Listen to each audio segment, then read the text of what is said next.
നമസ്കാരം. T20 ലോകകപ്പിനുള്ള Indian ടീമിനെ പ്രഖ്യാപിക്കാനിരിക്കെ മലയാളി താരം സഞ്ജുവിനെയാണ് എല്ലാവരും ഉറ്റുനോക്കുന്നത്. ക്യാപ്റ്റനായും നായകനായും ബാറ്റ്സ്മാനുമായും എല്ലാം ഈ IPL സീസണിൽ തിളങ്ങിക്കൊണ്ടിരിക്കുന്ന താരത്തെ ഈ ഒരു സീസണിൽ, അതായത് വരുന്ന ലോകകപ്പിലെങ്കിലും അവസാന 11ൽ കാണാൻ പറ്റുമോ? ഇന്ത്യൻ ടീമിൻ്റെ നീല ജേഴ്സി അണിഞ്ഞ ആ ഒരു അവസാന 11ൽ കാണാൻ പറ്റുമോ എന്ന ആകാംക്ഷയിലാണ് ലോക ക്രിക്കറ്റ് പ്രേമികൾ. എന്നാൽ ഇന്ത്യയുടെ first choice wicket കീപ്പറായ Rishabh Pant മുന്നിലുണ്ട്. മാത്രമല്ല, സഞ്ജുവിന് കടുത്ത ഭീഷണി മുഴക്കി KL രാഹുലും സഞ്ജുവിനേക്കാൾ ഒരു പടി മുകളിലുണ്ട്. പ്രകടനം കൊണ്ട് സഞ്ജുവിനേക്കാൾ താഴെയാണെങ്കിൽ പോലും സെലക്ടർമാർക്ക് പ്രിയം KL രാഹുലിനോടാണ്. അതുകൊണ്ട് തന്നെ സഞ്ജുവിനെ ഇത്തവണമെങ്കിലും കാണാൻ സാധിക്കുമോ എന്നാണ് ഏവരും ഉറ്റുനോക്കുന്നത്. എന്നാൽ സഞ്ജു സാംസണെതിരെയാണ് കാര്യങ്ങൾ നീങ്ങുന്നത് എന്നതാണ് വസ്തുത. ഇപ്പോഴിതാ മലയാളിതാരം സഞ്ജു സാംസനെ കളിപ്പിക്കരുതെന്ന് ആവശ്യപ്പെട്ടുകൊണ്ട് മുൻ ഇന്ത്യൻ താരം S ശ്രീകാന്ത് രംഗത്തെത്തിയിരിക്കുകയാണ്. നിലവിൽ ലോകകപ്പിലുള്ള ടീമിൽ വിക്കറ്റ് കീപ്പർ സ്ഥാനത്തേക്ക് മത്സര രംഗത്തുള്ള താരമാണ് സഞ്ജു സാംസൺ. ബാക്കപ്പ് വിക്കറ്റ് കീപ്പറായി അദ്ദേഹത്തെ ടീമിൽ ഉൾപ്പെടുത്താനുള്ള സാധ്യതകൾ ഉണ്ട്. ഇതിനിടെയാണ് സഞ്ജു ടീമിൽ വേണ്ട എന്ന് ശ്രീകാന്ത് അഭിപ്രായപ്പെട്ടിരിക്കുന്നത്. ഇതിനുള്ള കാരണം അദ്ദേഹം ചൂണ്ടിക്കാണിക്കുകയും ചെയ്തിട്ടുണ്ട്. സഞ്ജു സാംസൺ ലോകകപ്പിൽ കളിക്കാൻ പാടില്ല, കാരണം അദ്ദേഹത്തിന് 3-ാം നമ്പറിലോ 4-ാം നമ്പറിലോ മാത്രമേ ബാറ്റ് ചെയ്യാൻ സാധിക്കുകയുള്ളൂ.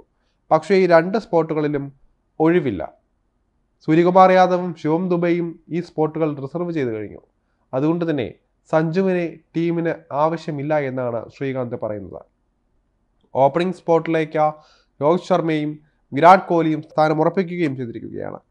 ലോകകപ്പിൽ ഋഷഭ് പന്ത് ആയിരിക്കണം ഇന്ത്യയുടെ വിക്കറ്റ് കീപ്പർ.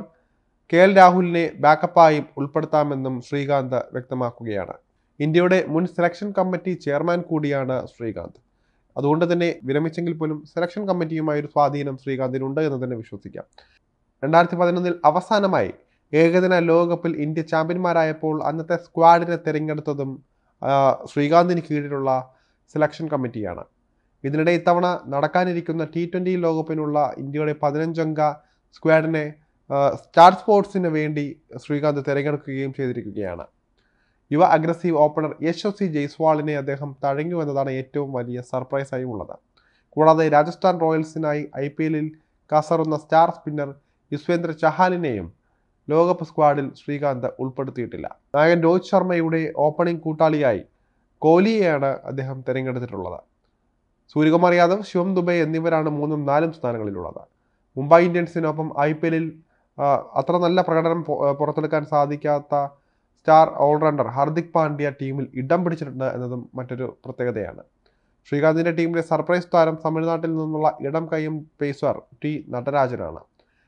സൺറൈസേഴ്സ് ഹൈദരാബാദിനായി IPLൽ ഉജ്ജ്വലമായി പന്തറിയുന്ന അദ്ദേഹത്തെ ഇന്ത്യൻ ടീമിലേക്ക് തിരികെ വിളിക്കണമെന്ന് പലരും ആവശ്യപ്പെട്ടു കഴിഞ്ഞു. അതേസമയം IPLലെ ഇന്ത്യൻ വിക്കറ്റ് കീപ്പർമാരുടെ പ്രകടനം എടുത്താൽ അക്കൂട്ടത്തിൽ ഏറ്റവും അധികം റൺസ് സ്കോർ ചെയ്തിരിക്കുന്ന 2ാമത്തെ താരമാണ് റോയൽസ് ക്യാപ്റ്റനായ സഞ്ജു. 8 മത്സരങ്ങളിൽ നിന്നും 62.80 ശരാശരിയിൽ 152.42 സ്ട്രൈക്ക് റേറ്റിൽ 314 റൺസാണ് അദ്ദേഹം നേടിക്കഴിഞ്ഞിട്ടുള്ളത്. 3 50+ സ്കോറുകൾ ഇതിൽ ഉൾപ്പെടുന്നുണ്ട്. എന്തായാലും കാത്തിരുന്ന് കാണാം ഇന്ത്യയുടെ വിക്കറ്റ് കീപ്പറാകാൻ ആരായിരിക്കും ഭാഗ്യവാനാവുക എന്നത്.